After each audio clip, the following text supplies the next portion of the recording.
Assalamualaikum warahmatullahi wabarakatuh.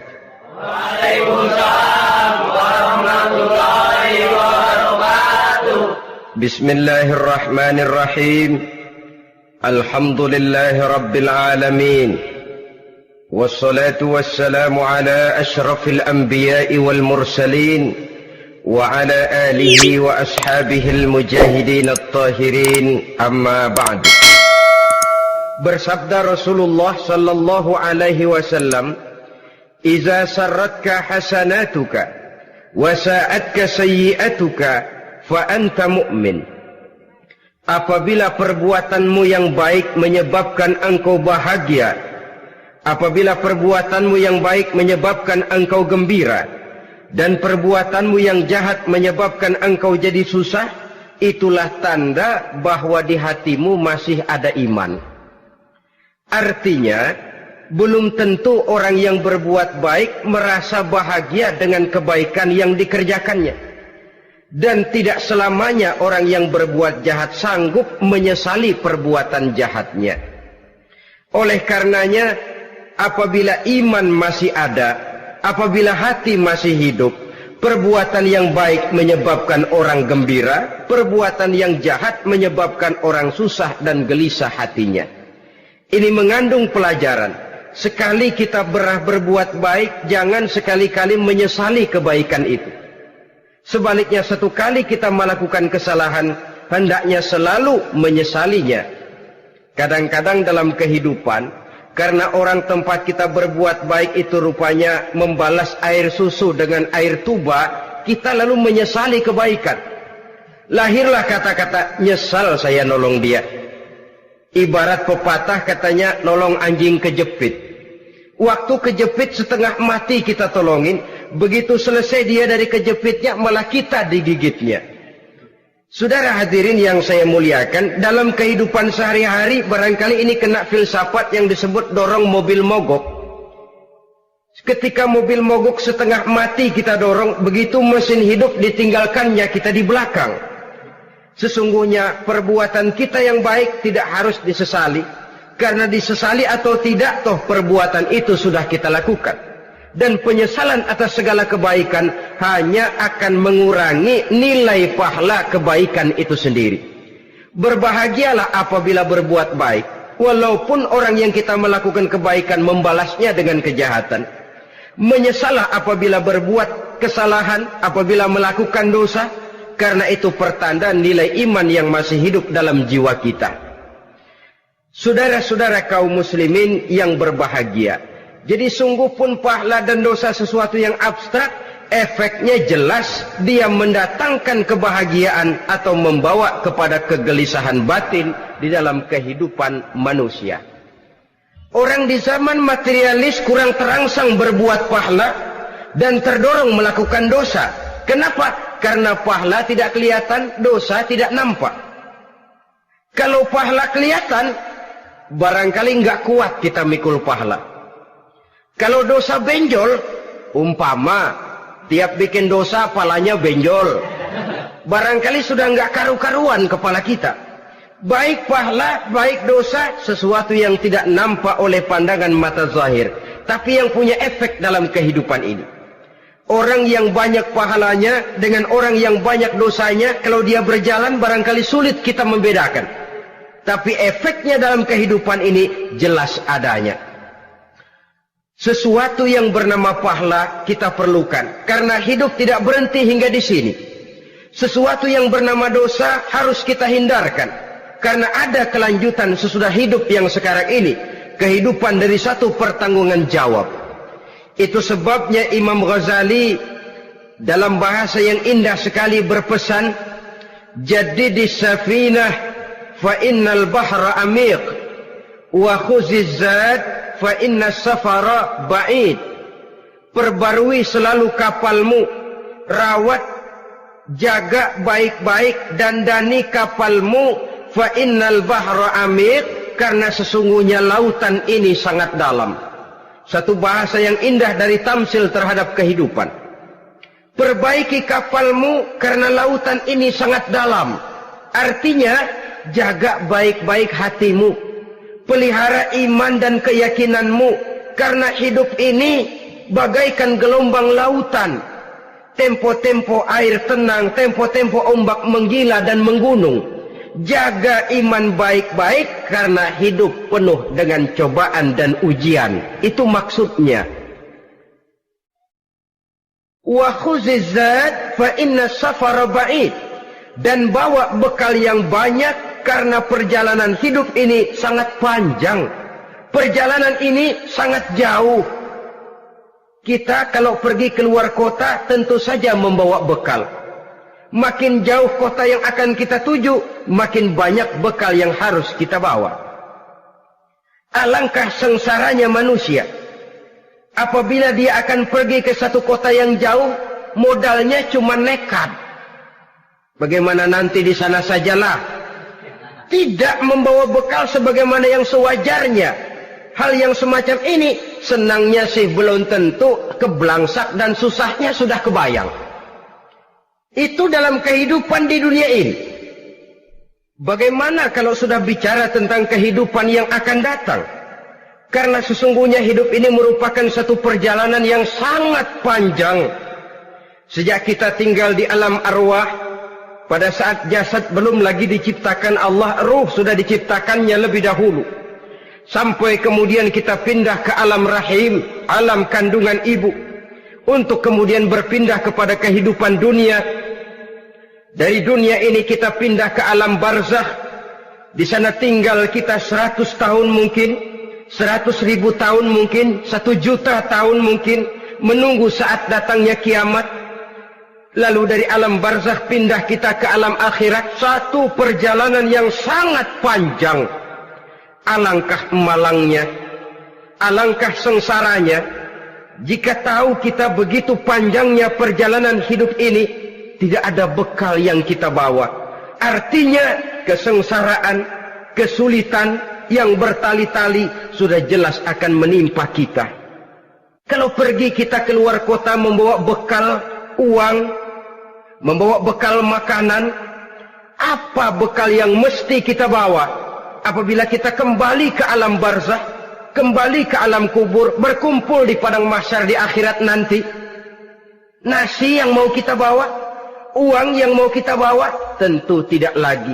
Karena kehidupan materialis selesai di atas liang lahat. Bila masuk kita ke liang lahat, disitulah pahala dan dosa memegang peranan yang sangat penting. Maka pada pertemuan malam ini kita akan bicara tentang pahala dan dosa itu. Saudara-saudara kaum muslimin rahimakumullah, yang dinamakan pahala, kata Imam Ali Al-Jurjani dalam kitab At-Ta'rifatnya, ma yastahiqqu bihi ar-rahmatu wal maghfiratu minallahi ta'ala. Sesuatu yang pelaksananya berhak untuk mendapat rahmah dan ampunan dari Allah. Dengan kata lain, nilai pahala adalah akibat dari perbuatan-perbuatan di dalam melaksanakan perintah dan anjuran yang ada di dalam kehidupan agama. Apabila perintah dan anjuran kita laksanakan, nilai pahala itu lalu datang. Nah, nilai pahala dalam Islam, menurut konsepsi Quran, Allah menjelaskan, man jaa bil hasanati falahu asyru amsalihha. Barang siapa yang datang membawa satu kebajikan, barang siapa yang melaksanakan satu kebaikan, maka dia akan mendapat balasan 10 kali dari kebaikan yang dikerjakannya. 10 kali ini pun masih dilipat gandakan dengan 7 ini pun masih dikalikan 100, dan itu pun masih ditambah dengan pernyataan wallahu yudha'ifu liman yasha. Allah masih akan melipat gandakan perbuatan baik seseorang yang dikehendakinya. Itulah nikmatnya dalam Islam. Tetapi sebaliknya, wa man jaa'a bisayyi'ati fala yujza illa mislaha. Barang siapa yang melakukan satu kejahatan, dia tidak akan mendapat balasan kecuali sesuai dengan kejahatan yang dikerjakannya. Alangkah rahman dan rahimnya Allah. Orang yang berbuat baik dibalas 10, dikali 7, dikali 100, masih dilipat gandakan pula. Tapi orang yang berbuat jahat tidak akan mendapat balasan kecuali sesuai dengan kejahatan yang dikerjakannya. Ini kan beda dengan sifat kita manusia. Kita ini kadang-kadang kalau dijitak membalasnya mukul. Tapi kalau orang berbuat baik kepada kita, kita enggan untuk berbuat baik kepada orang tadi. Allah tidak mengajarkan begitu. Satu kebaikan berbalas 10. Satu kejahatan berbalas dengan satu kejahatan. Maha Rahman dan Rahim Allah. Bahkan dalam Islam, niat berbuat baik saja mendapat pahala. Sedangkan niat berbuat jahat belum ditulis merupakan satu dosa sampai kejahatan itu dikerjakan oleh orang yang niat tadi. Umpamanya, saudara niat, nanti malam giliran pengajian saya mau hadir di majelis taklim. Pas datang waktu malam, hujan turun sangat lebat.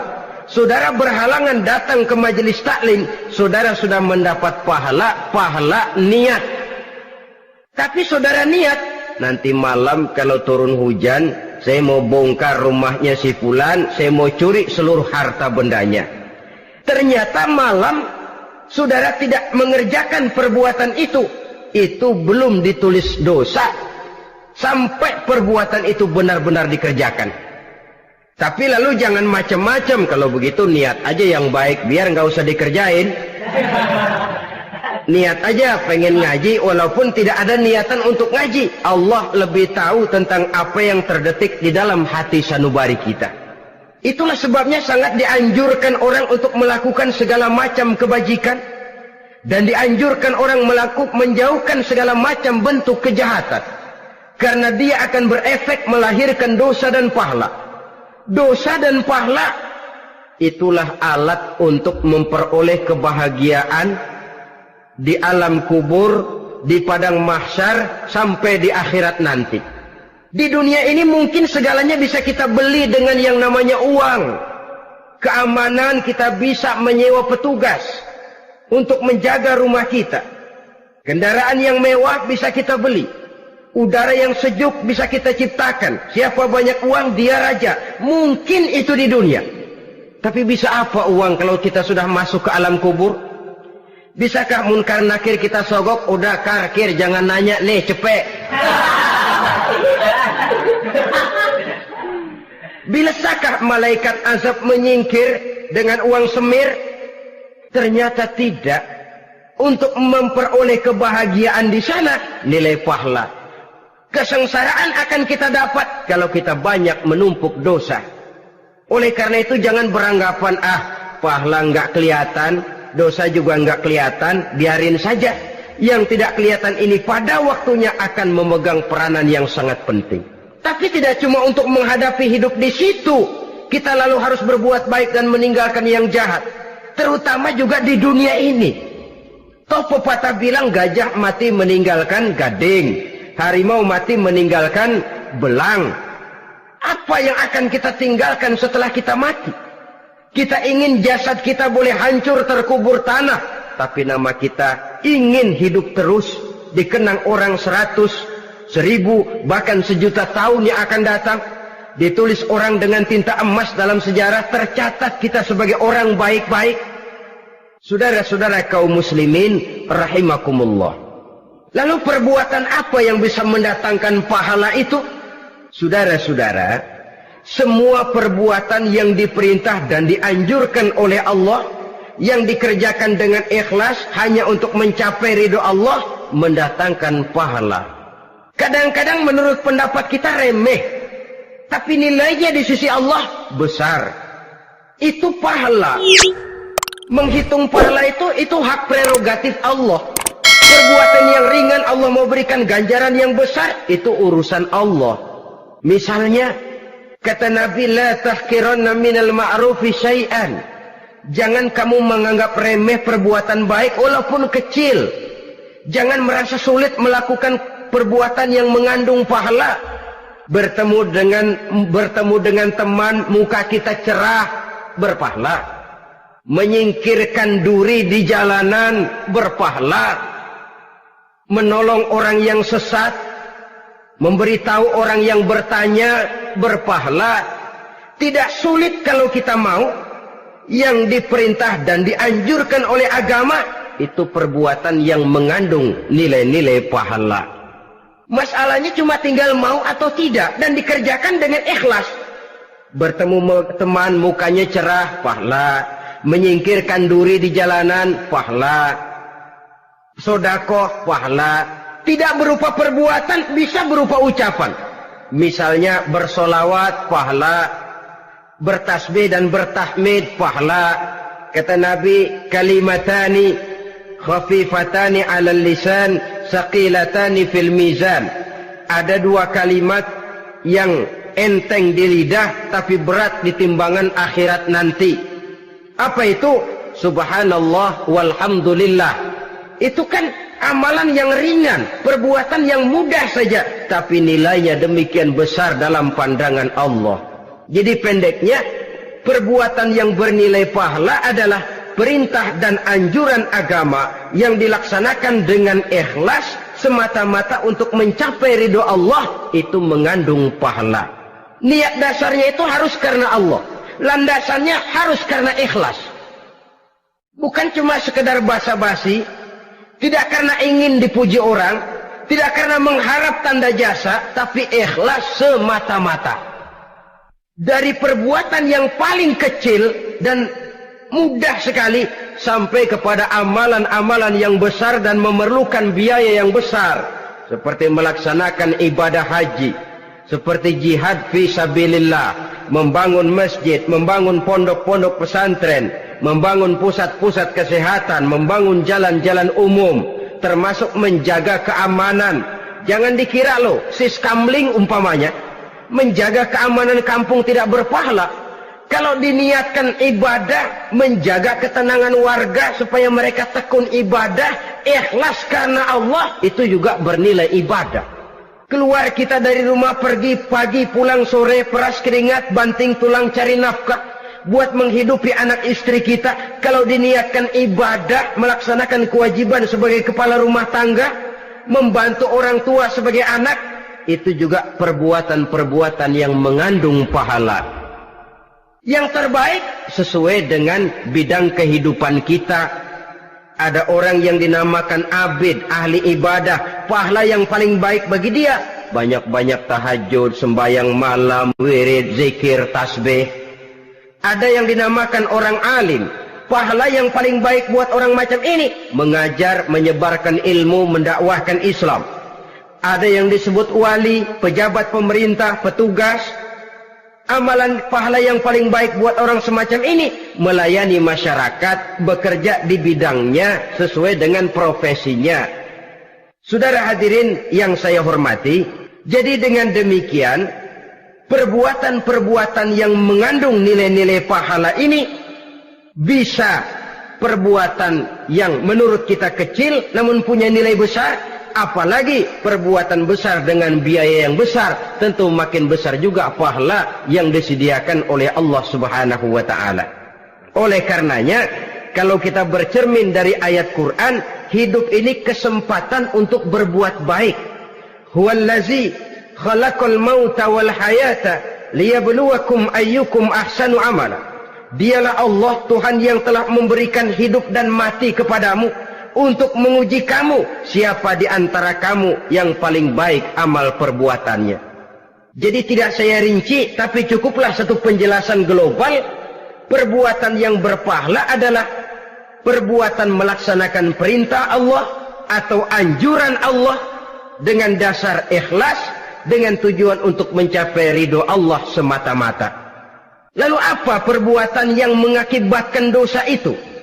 Saudara-saudara, dosa lahir akibat melakukan larangan Allah atau mengerjakan yang dicelaknya. Nah, para ulama ada yang membagi dosa itu menjadi dua bagian. Ada dosa-dosa kecil, ada dosa-dosa besar. Tetapi sebenarnya ditinjau dari segi hakikatnya, kalau sudah melakukan satu kesalahan yang mengakibatkan dosa, jangan dilihat besar dan kecilnya, tapi kepada siapa dosa itu kita kerjakan. Sebab kalau dosa kita anggap satu yang kecil, orang akan terangsang untuk mengerjakan yang kecil-kecil saja. Sehingga dengan demikian, yang kecil pun akan menjadi besar kalau ditumpuk-tumpuk. Sedangkan yang besar bisa saja menjadi kecil kalau selalu diiringi dengan permohonan ampun kepada Allah. Itu sebabnya para ulama sufi, orang-orang tasawuf mengatakan, la saghair ma'al istimrar wa la kabair ma'al istighfar. Tidak ada dosa yang kecil kalau dikerjakan terus-menerus, dan tidak ada dosa yang besar kalau digempur tiap saat dengan perbuatan istighfar atau memohon ampun kepada Allah Subhanahu wa taala. Cuma saja pada umumnya, karena dosa-dosa kecil itu lebih mudah taubatnya, dan ada janji Nabi, barang siapa yang meninggalkan dosa-dosa besar akan diampuni dosa-dosanya yang kecil-kecil. Oleh karena itu, pada kesempatan ini kita akan juga bicarakan apa saja yang termasuk klasifikasi dosa-dosa besar, dengan harapan kita bisa menjaga diri, menyelamatkan diri, jangan sampai terjatuh ke dalam dosa-dosa yang besar tadi. Tetapi bukan berarti kita harus terangsang melakukan dosa-dosa yang kecil. Biarin kecil ini, tobatnya gampang. Dosa kelas teri. Dosa itu kan tidak kelihatan. Lalu terangsang melakukan perbuatan dosa-dosa walaupun kecil. Kalau berlarut terus-menerus, dia akan tumbuh menjadi dosa yang besar. Oleh karenanya, jangan sampai mengundang pengertian kalau kita membicarakan dosa-dosa yang besar lalu terangsang melakukan dosa-dosa yang kecil. Karena bagaimanapun juga dosa kecil dan dosa besar sama dalam arti kepada Allah kita melakukan kesalahan. Dan dosa yang kecil pun kalau bertumpuk, dia akan menjadi banyak. Saudara-saudara kaum muslimin rahimakumullah, ada beberapa jenis dosa-dosa besar. Jenis yang pertama, asyirku billah, syirik atau menyekutukan Allah. Dari sekian deretan dosa-dosa besar, syirik ini merupakan bapak moyangnya dosa. Dedengkotnya dosa itu syirik, menyekutukan Allah. Bahkan dosa yang lain Allah masih mau mengampuni, tapi kalau sudah syirik, menyekutukan Allah, itu sudah satu dosa yang tidak berampun sama sekali. Oleh karena itu tepat pesan Imam Ghazali tadi, jadi di safinah fa innal bahra amik, jaga iman, pelihara akidah, dandani kapal. Karena hidup ini gelombang lautan sangat dalam, hidup banyak cobaan. Di dalam hidup di zaman sekarang ini, saudara bisa perhatikan, di mana tensi ekonomi tinggi, lapangan kerja sulit, persaingan hidup makin tajam, sifat egois dan individualis tumbuh di mana-mana, rasa solidaritas sosial menurun, sifat gotong royong musnah, orang mudah potong kompas, potong jalan, ingin cepat kaya, ingin cepat naik pangkat, ingin dapat kedudukan. Kadang-kadang akidah pun terjual, akidah pun musnah, jatuh ke jurang syirik pun tidak jadi soal. Itu yang kita khawatirkan. Kalau dosa-dosa yang lain Allah masih mau mengampuni, tapi kalau sudah jatuh kepada syirik, Allah sama sekali tidak akan memberikan ampun. Dalam kaitan dengan ini barangkali tepat sinyalemen Imam Ali itu. Andai kata kemiskinan merupakan satu kepribadian, saya akan membunuhnya lebih dahulu. Artinya memang kemiskinan ini sering mendorong orang kepada jurang kemusyrikan. Tidak tahan menghadapi godaan perut akibat tensi ekonomi yang tinggi, lapangan kerja yang sulit. Iman pun jadilah ditukar dengan 3 liter beras. Akidah pun jadilah dibarter dengan 3 bungkus supermi, dengan pakaian bekas, dengan obat-obatan. Tidak jadi soal baginya mengejar kebahagiaan yang relatif singkat dengan mengorbankan kebahagiaan yang abadi. Persis ibarat pepatah, nyari jarum kampak hilang. Mencari sesuatu yang kecil, yang besar jadi sia-sia. Membela perut, mengorbankan akidah. Na'udzubillah summa na'udzubillah. Saudara-saudara kaum muslimin rahimakumullah. Ini fakta. Ini kenyataan. Dan hal semacam ini tidak bisa diatasi cuma dengan ceramah, simposium, diskusi, seminar. Apalagi Nabi berpesan, solahu ummati bil ilmi wal mal. Umatku hanya bisa menjadi baik akidahnya dengan ilmu dan harta. Itu bahasa Nabi. Kalau bahasa kita sekarang, dengan ekonomi dan pendidikan. Ilmu, pendidikan, ekonomi, harta. Tanpa itu, sangat besar kemungkinan kita bisa menjual akidah terjerumus di lembah kemusyrikan. Maka terutama kepada saudara-saudara saya, muslimin yang terpencil jauh dari kota-kota besar, yang kadang dalam kehidupan seharinya imannya sering digoda oleh supermi, akidahnya sering ditantang oleh pembagian beras, pakaian-pakaian bekas, obat-obatan dan sebagainya. Jaga dan bentengi akidah kita. Lebih baik nyawa berpisah dari badan, asal iman jangan berpisah dari hati. Kepada adik-adik saya para remaja, para pemuda di kota-kota besar, yang iman dan akidahnya sering ditantang dengan minuman-minuman keras, fasilitas-fasilitas yang menghanyutkan, yang secara terarah dan praktis sedikit demi sedikit menggiring kita untuk keluar dari nilai-nilai akidah. Hati-hati, jaga baik-baik, sebab intan paling mahal, mutiara paling berharga, tidak lain nilai iman ini. Tergelincir kita daripadanya, jatuh ke lembah kemusyrikan, jatuh ke satu dosa yang teramat besar, yang Allah tidak akan pernah memberikan ampun lagi. Ini dosa besar yang pertama. Yang kedua, qatlun nafsi illa bilhaq, membunuh orang tanpa alasan yang benar. Di zaman kesulitan ekonomi kadang-kadang orang mudah nekat. Tengok saja, kadang-kadang karena pasar uang 100-200 perak saja nyawa bisa melayang. Kadang-kadang karena urusan yang remeh, salah omong, salah ambil, salah ucap, salah pegang, nyawa bisa jadi melayang. Alangkah murahnya nyawa, seakan-akan kita yang punya. Padahal nyawa itu hak milik Allah. Tidak pantas kita merampasnya, tidak pantas kita menghilangkannya dari jasad seseorang. Oleh karenanya, membunuh orang merupakan satu dosa yang sangat besar. Jangankan kepada orang yang seakidah, orang yang lain akidah saja pun, kalau dia hidup berdamai, rukun, berdampingan, kita harus melindungi. Apatah lagi teman seakidah sendiri. Saudara-saudara kaum muslimin rahimakumullah, pantas kalau Nabi menyatakan apabila dua orang Islam sudah saling berkelahi, berbunuh-bunuhan, al-qatil wal maqtul finnar, yang membunuh dan yang dibunuh dua-duanya sama-sama masuk neraka.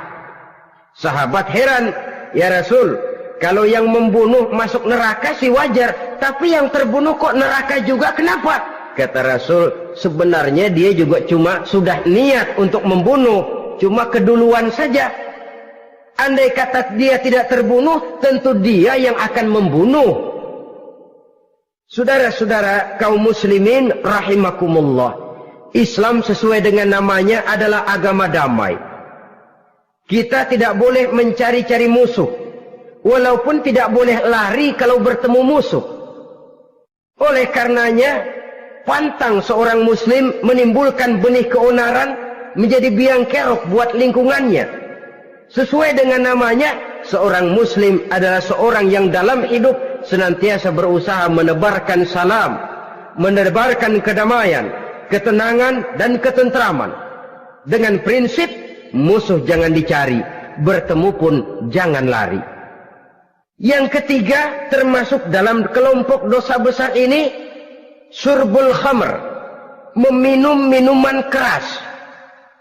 Termasuk di dalam kata khamr ini ganja, morfin, narkotik.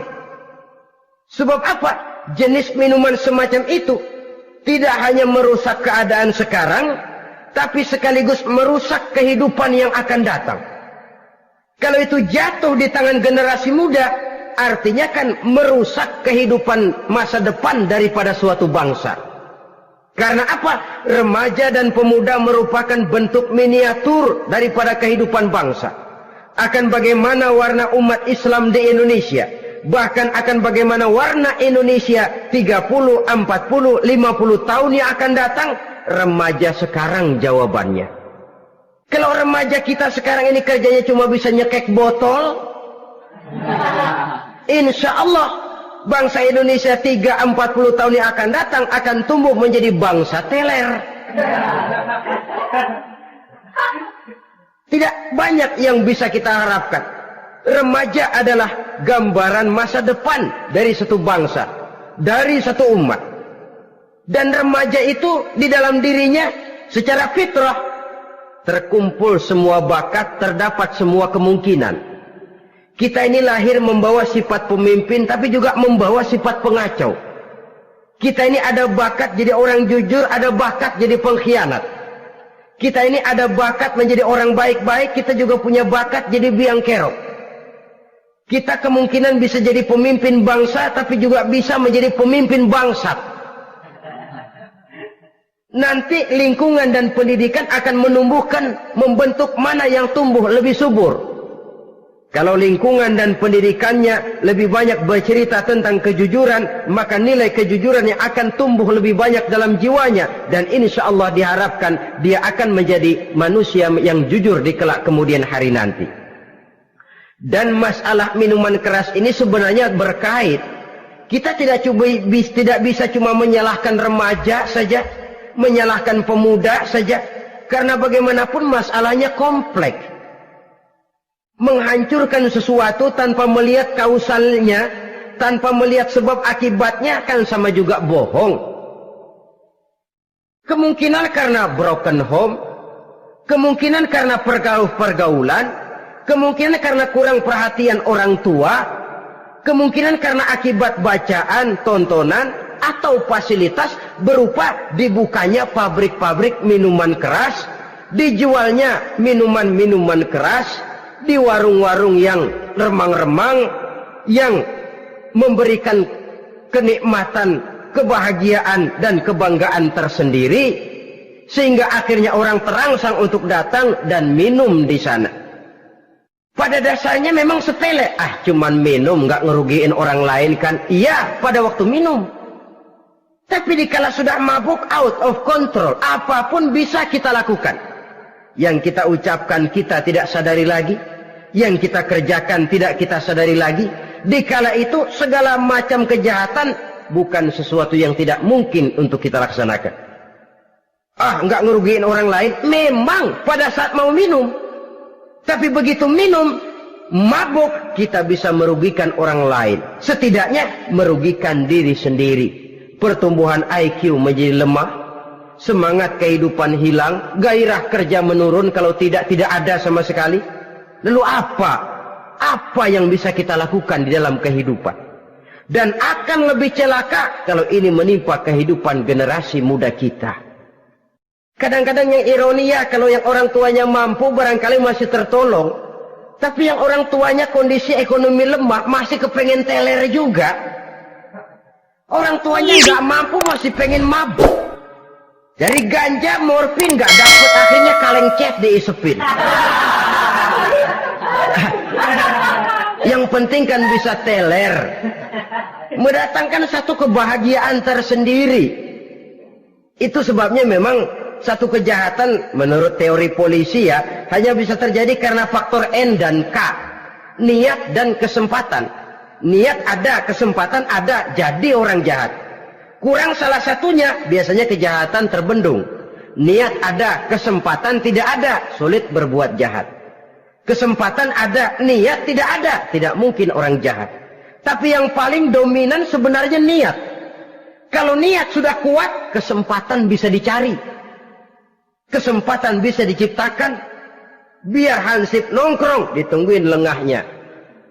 Ya biarin.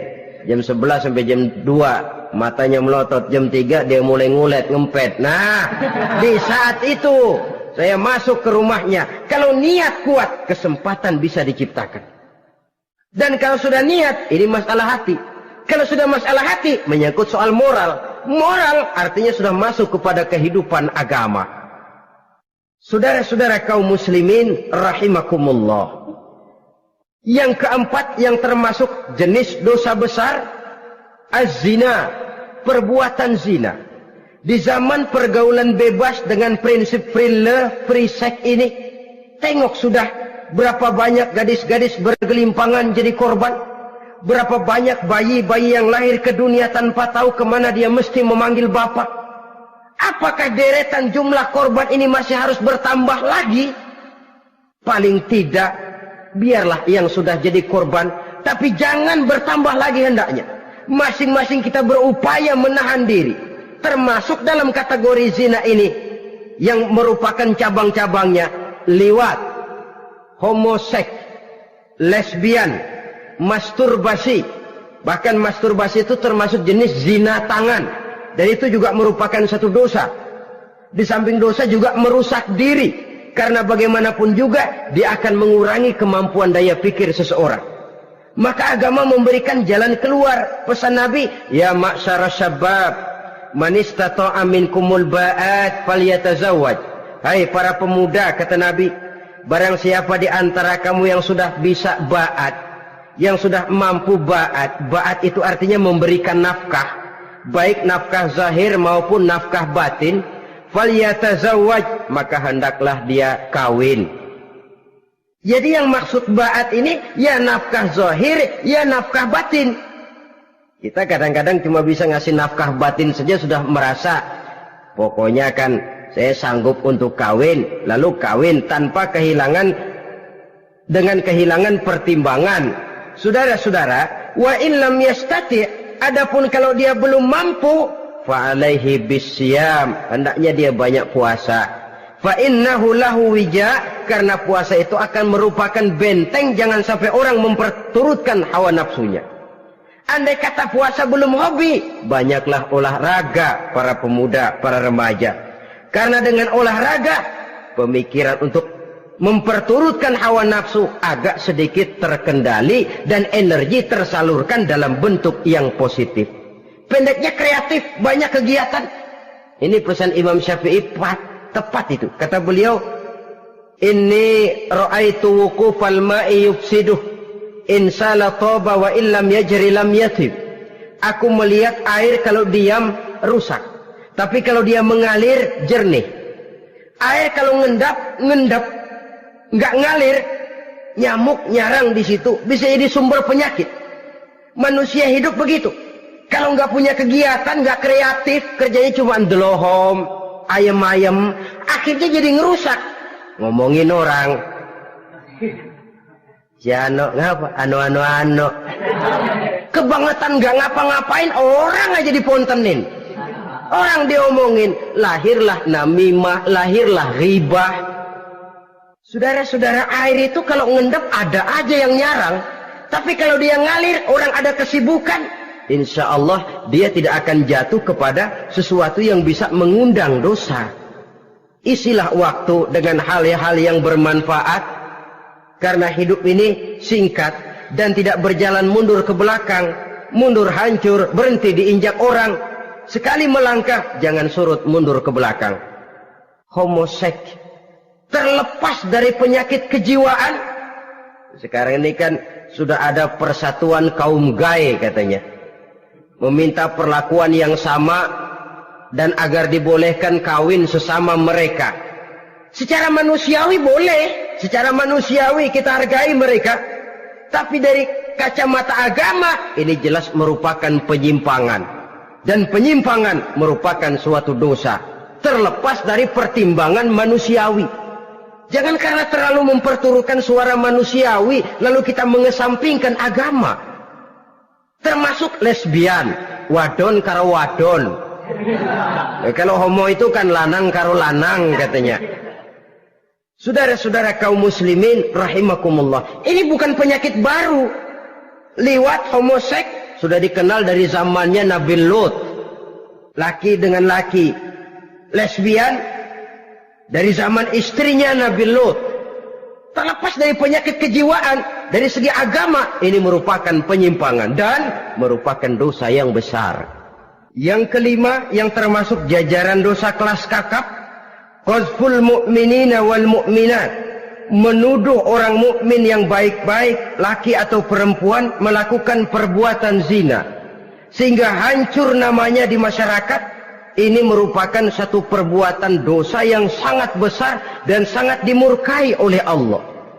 Saudara-saudara kaum muslimin rahimakumullah, oleh sebab itu tentang masalah ini, kalau memang tidak ada saksi, jangan sembarang kita enteng lidah menuduh orang lain berbuat zina, menuduh orang lain berbuat serong. Dosanya kelewat besar di dalam kehidupan.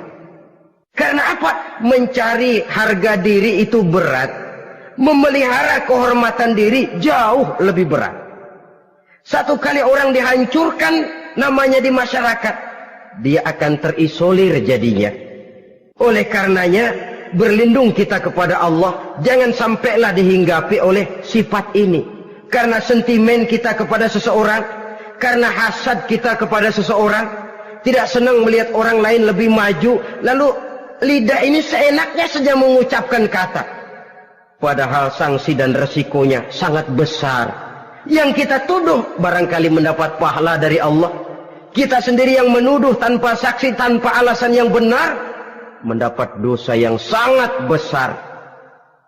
Saudara-saudara, memang kadang-kadang aneh dalam hidup ini.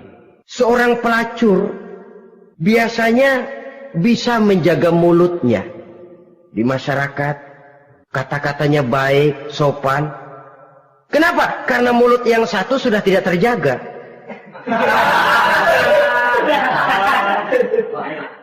Kita kadang-kadang kehormatan bisa kita jaga, tapi mulut tidak terkontrol. Ngomong saenake dewe, bikin orang mangkel, kesal, fitnah sana, fitnah sini, menghancurkan nama baik orang, ngomongin yang macam-macam. Bagai-bagai macamlah caranya. Saudara-saudara kaum muslimin yang berbahagia. Jadi dengan demikian, menuduh orang lain berbuat zina, sedangkan orang itu tidak pernah melakukannya, ini termasuk satu dosa yang sangat besar di dalam kehidupan ini. Yang keenam, al-'aqu bil walidain, durhaka kepada ibu bapak.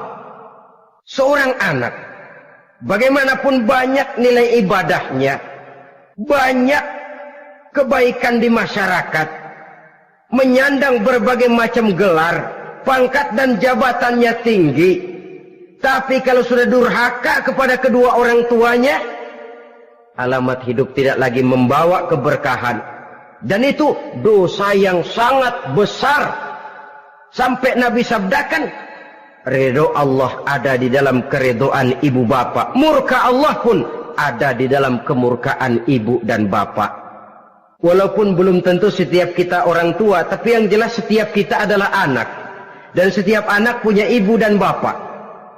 Jangan sampai kacang lupa kepada kulitnya. Saudara-saudara kaum muslimin rahimakumullah, durhaka kepada ibu bapak merupakan perbuatan yang sangat dimurkai oleh Allah. Apalagi ibu yang telah melahirkan kita, bahkan mengandung kita. Begitu juga bapak yang telah berusaha peras keringat banting tulang untuk mengasuh membesarkan kita. Tidak ada perbuatan baik yang kita lakukan untuk bisa menebus kebaikan daripada ibu dan bapak kita. Setidaknya kalau belum bisa berbuat baik kepadanya, kepada keduanya, janganlah menyakiti hati keduanya. Itu saja dulu yang harus dijaga. Kadang-kadang sudah berbuat baik enggak, nyakitin melulu. Sudah nyenangin belum bisa, saban sehari nyakitin saja. Padahal kedua orang tua itu doanya manjur, sebagaimana sumpahnya juga bisa jadi kenyataan. Dan sering bahkan menjadi kenyataan. Sampai ibu bapak sudah wafat, sudah meninggal sekalipun, kewajiban berbakti masih harus terus dilakukan oleh seorang anak. Lalu yang ketujuh, at-tawalli yaumaz zahfi, berpaling pada hari pertempuran. Orang sedang sibuk-sibuk menghadapi musuh, maksudnya berjuang membela agama ini, dia lari menyelamatkan diri. Pengecut, mental munafik. Ayo, kalau demi agama, mari kita maju ke depan. Allahu Akbar. Yang besar Allah, yang lain kecil semua. Maju. Orang lain maju serentak, dia mundur jauh ke belakang. Mental munafik, mental calo istilah sekarang ini. Oh, itu calo, mental calo. Tuhan gedek banget itu. Coba ya, calo itu paling sibuk nyuruh penumpang naik. Tapi sementara penumpang naik sampai ke tempat tujuan masing-masing, calonya nggak kemana-mana, diem aja di situ. Cuma orang aja disuruh naik. Saudara-saudara, kerja bakti, orang turun ke comberan, dia naik ke tempat tidur. Mundur di hari pertempuran, menyebabkan orang lain gugur, dia sendiri menyelamatkan diri. Mental pengecut, mental munafik, itu merupakan dosa yang sangat besar. Saudara-saudara kaum muslimin rahimakumullah. Itu sebabnya agama itu memerlukan keberanian. Memang, tapi bukan keberanian yang tanpa perhitungan. Sebab berani tanpa berhitung namanya berani babi. Kita berani kalau benar, kita harus takut kalau salah. Jangan dibalik. Salah berani, nekat namanya. Benar takut, pengecut namanya. Orang yang pengecut adalah orang yang takut membela kebenaran. Orang yang nekat sesungguhnya udah salah nggak malu lagi. Udah salah nekat lagi. Merasa rugi berbuat kebaikan, puas kalau berbuat kejahatan. Padahal Nabi pesan, siapa yang berbuat dosa sambil tertawa, nanti dia akan masuk neraka sambil menangis. Karena itu dipesan pula di dunia ini, sering-seringlah mencuci mukamu dengan air mata taubat. Cuci lidahmu dengan zikir kepada Allah. Bersihkan hatimu dengan air ikhlas. Saudara-saudara kaum muslimin rahimakumullah. Kan ada toh orang berbuat baik nggak gembira, tapi berbuat jahat malah puas. Atau sama saja orang lain berbuat baik, hatinya kesel. Orang lain berbuat jahat, dia malah mendukung. Atau orang lain tergelincir berbuat jahat, dia malah girang. Ini kan tidak objektif. Karena yang berbuat baik, orang yang dia keselin, dia nggak seneng.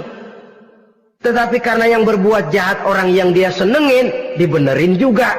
Itu nggak objektif namanya. Mundur di hari pertempuran pada saat saudara-saudara kita sedang menghadapi musuh, sikap pengecut yang sangat dibenci Allah. Yang kedelapan, termasuk kelompok dosa besar, aklu malil yatim, makan harta anak yatim. Kadang-kadang ada orang mengeksploitir loh nasib anak-anak yatim. Karena biasanya para dermawan peka kalau mendengar nasib yatim, memberikan santunan. Si yatim belum makan, yang ngurusin udah pada kenyang. Mengeksploitir, memakan harta anak yatim termasuk dosa yang sangat besar. Sehingga Nabi pesan, ana wa kafilul yatim kahataini yaumal qiyamah. Aku dan orang yang menyantuni anak yatim seperti dua jari ini di hari kiamat. Rumah yang paling dimuliakan Allah adalah rumah yang di dalamnya ada anak yatim yang hidupnya dihormati, hidupnya disantuni, keperluannya dicukupi. Maaf saja, tahap kita menyantuni anak yatim ini baru tahap setahun sekali. Kalau Muharram kita agungkanlah, kita besarkan. Lebaran yatim katanya. Kita kumpulkan dana, kita usap kepala yatim, kita kumpulkan beras, kita bagikan hari itu. Perkara bulan depan kelaparan, kita tutup kuping. Perkara bulan berikutnya dia kelaparan, kita masa bodoh. Bahwa di bulan Muharram kita santuni yatim piatu itu sudah baik. Tapi akan lebih baik lagi kalau kita sanggup menjadi bapak asuh mereka, memikirkan sekolah mereka, ada kontinuitas. Kalau mereka diasuh oleh orang lain, lalu bertukar agamanya, berpindah akidahnya, kita ngomel habis-habisan. Tapi kita ada kemampuan, kita tidak mau berbuat semacam itu. Ya sama juga bohong namanya. Saudara-saudara kaum muslimin rahimakumullah. Orang yang menyantuni yatim mendapat pahala besar. Tapi orang yang mengkorup harta anak yatim, dosanya juga sangat besar. Berhati-hatilah kalau kita diberikan kepercayaan oleh masyarakat untuk mengurus anak-anak yatim. Karena pahalanya besar, resikonya juga besar. Yang kesembilan, syahadatuz zur, sumpah palsu. Sebab sumpah palsu ini menggunakan nama Allah untuk sesuatu yang tidak benar. Nama kita saja dibawa untuk yang tidak benar, kita jengkel. Nama kita dipalsukan untuk sesuatu yang tidak baik, kita kadang-kadang jengkel, tidak puas jengkel, menuntut melalui saluran hukum. Kenapa? Nama saya dicatut. Bagaimana lagi kalau nama Allah kita pakai untuk bersumpah, sumpahnya palsu, menguntungkan kita, merugikan orang lain, Allah murka betul. Maka sumpah palsu termasuk deretan dosa-dosa besar. Apalagi yang ke-10, aklur riba, makan riba alias renten. Ini kan yang cepat mendatangkan uang. Kadang-kadang kalau yang bikin riba itu orang awam barangkali, ya masih kita maklumi. Kadang-kadang penyakit ini datang menimpa mereka juga yang kita kenal kebaikannya. Bahkan suka datang ke musola, rajin ke masjid. Kadang-kadang riba masih dimakannya. Karena cara cari duit paling enak. Duit utuh tambahnya terus masuk. Na'udzubillah summa na'udzubillah. Itu yang diibaratkan dalam perjalanan Mi'raj waktu Nabi diperlihatkan neraka. Orang perutnya sebesar rumah dililit ular, diseret-seret itu hancur perutnya, dibulatkan lagi, diseret lagi, hancur lagi, dibulatkan lagi, terus menerus begitu. Dia berteriak, mengerang, mengeluh, mengaduh kesakitan. Nabi tanya, itu apa Jibril? Itu contoh dari umatmu yang suka makan riba Muhammad, makan renten. Saudara-saudara, ini kan mencekik leher orang. Orang sedang kesulitan, kelihatannya sih baik, menolong. Tapi di belakang menolong itu nyekek. Di belakang nolong itu nyekek. Dan nyekek itu sebenarnya tujuan utamanya. Orang yang menjalankan riba pada dasarnya tidak punya perikman kemanusiaan kok. Kalau dia kelihatannya mau menolong, kelihatannya motifnya mencari untung di belakang itu. Jauh dari kemanusiaan. Yang ke-11, saudara-saudara, termasuk jajaran dosa besar itu qat'ur rahim, memutuskan silaturahmi. Marah, hobi sama marah. Kalau 3 hari nggak marahan sama orang, ngebet palanya. Selalu nyari gara-gara. Kalau udah marah berlaku perpanjangan waktu. Tahun, 2 tahun, kadang-kadang seumur hidup. Saudara hadirin yang saya muliakan. Apalagi mengurangi timbangan termasuk kelas dosa besar. Makan suap termasuk dosa besar. Semir menyemir dosa besar. Apalagi bunuh diri. Nah ini, bunuh diri dosa besar.